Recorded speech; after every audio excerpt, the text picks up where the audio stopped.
essa ida de Barnabé, Paulo e Tito a Jerusalém é para levar as ofertas dos gentios, veja, das igrejas gentílicas, para os judeus que haviam se convertido à fé cristã e que estavam passando fome na Judéia. Alguns estudiosos entendem que é exatamente aqui que nós estamos em encontro com Atos capítulo 15 e Gálatas capítulo 2. Os irmãos estão entendendo? Paulo então, segundo essa teoria, Paulo e Barnabé e Tito sobem a Jerusalém para levar as ofertas. Os gentios que haviam se convertido à fé cristã haviam recolhido para levar aos cristãos que haviam se convertido e estavam na Judéia passando fome.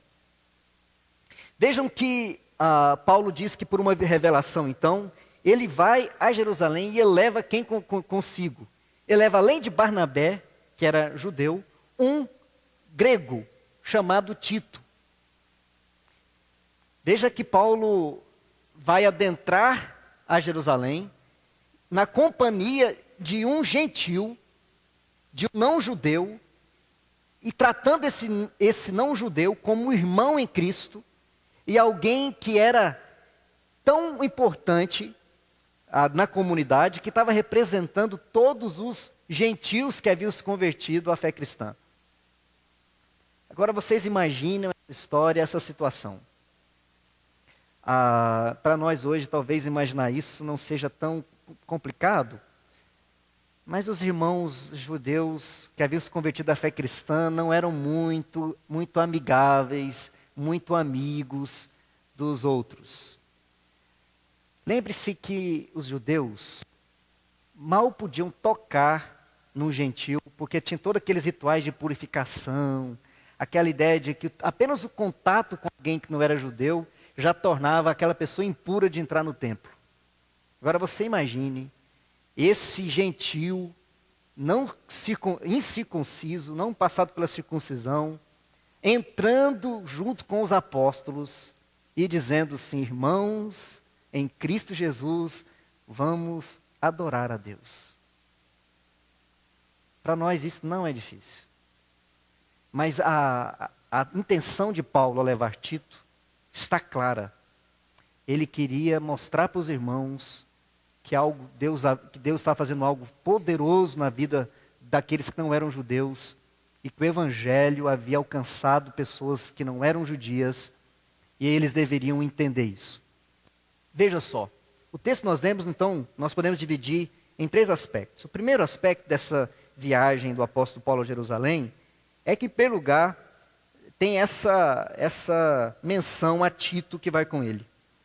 Acontece, e os irmãos podem perceber, no versículo 3, Paulo vai dizer que nem mesmo Tito, que sendo grego, foi constrangido a circuncidar. Essa palavra constrangido aí é uma palavra interessante, porque a ideia é que não é ser forçado, mas é de alguma maneira alguém que é levado a tomar uma atitude para agradar os outros.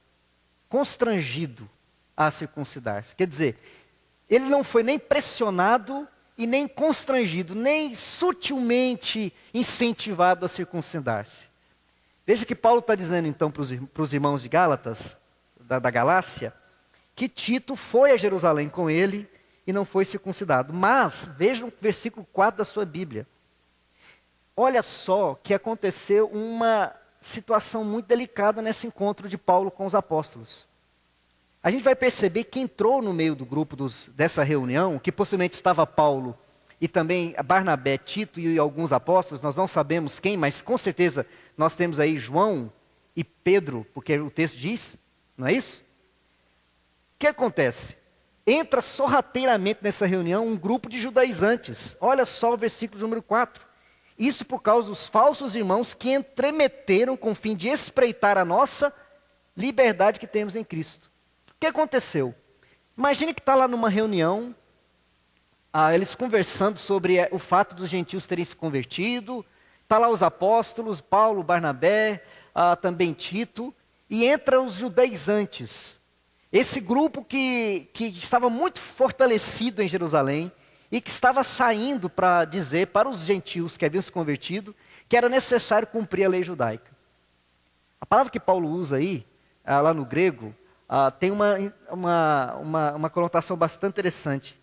Ele diz que eles, katakapeol, a palavra no grego, que era, eles entraram como espiões, entraram como alguém que não havia sido convidado e espionaram a reunião e atrapalharam a reunião de maneira maldosa. É isso que aconteceu. O texto diz que eles entraram para espreitar a liberdade e para nos reduzir de novo à escravidão. Entendam o que aconteceu?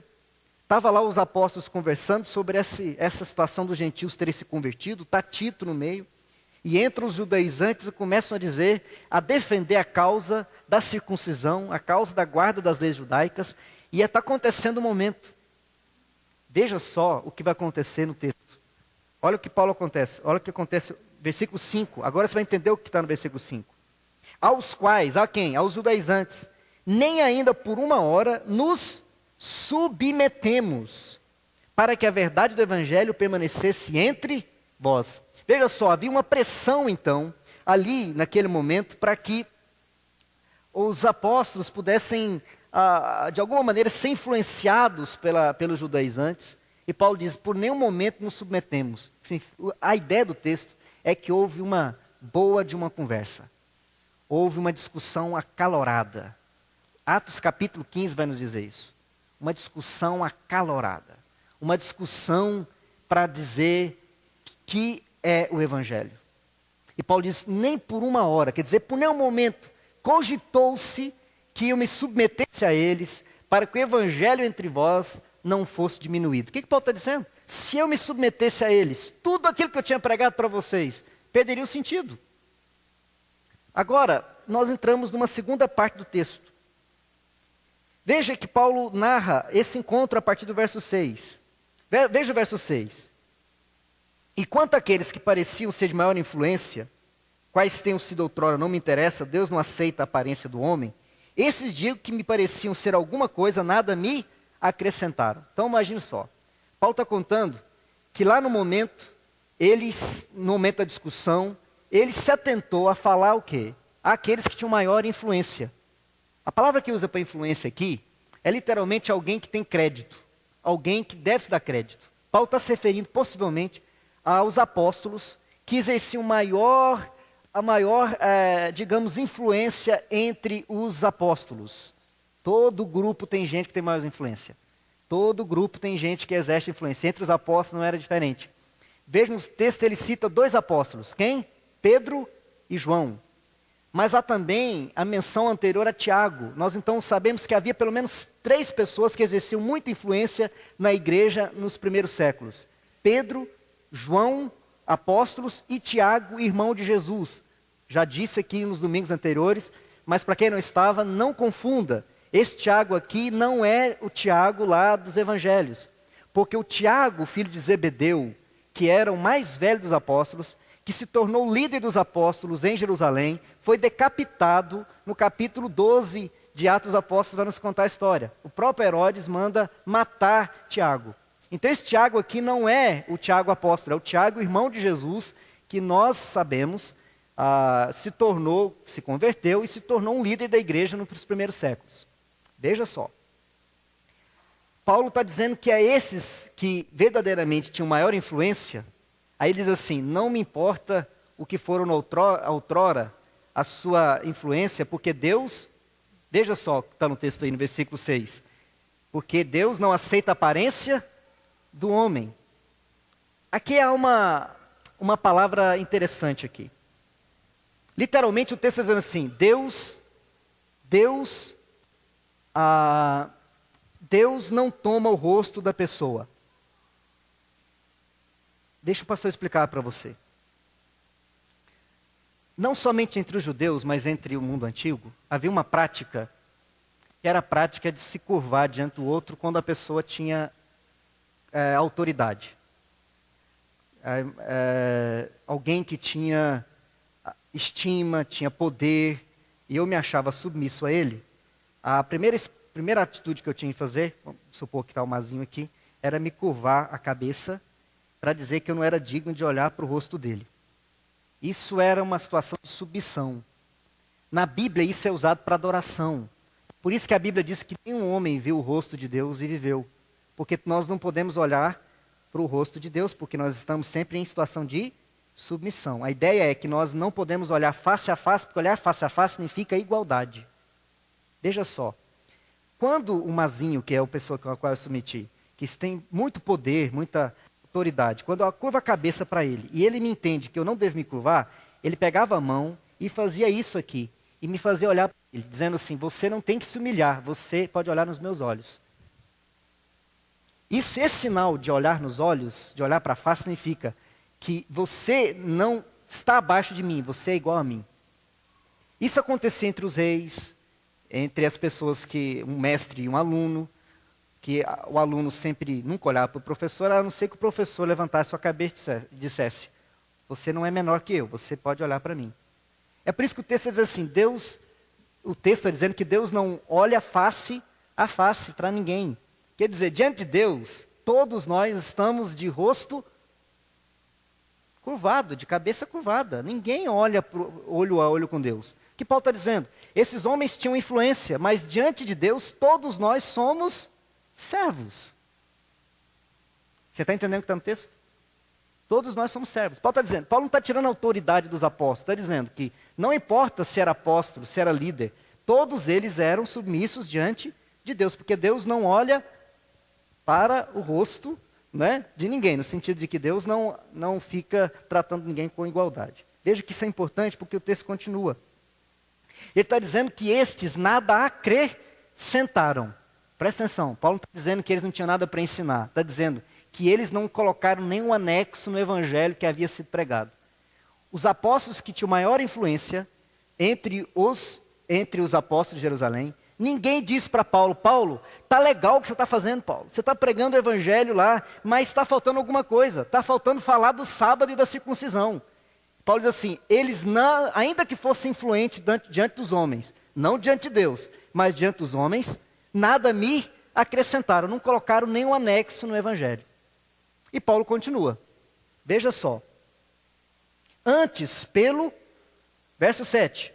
Antes, pelo contrário, quando viram que o evangelho da incircuncisão me fora confiado, como a Pedro da circuncisão, pois aquele que operou eficazmente em Pedro para o apostolado da circuncisão, também operou eficazmente em mim para com os gentios, e quando conheceram a graça que me foi dada, Tiago, Cefas e João, que eram reputados colunas, me estenderam a mim e a Barnabé a destra de comunhão, a fim de que nós fôssemos para os gentios, e eles para a circuncisão.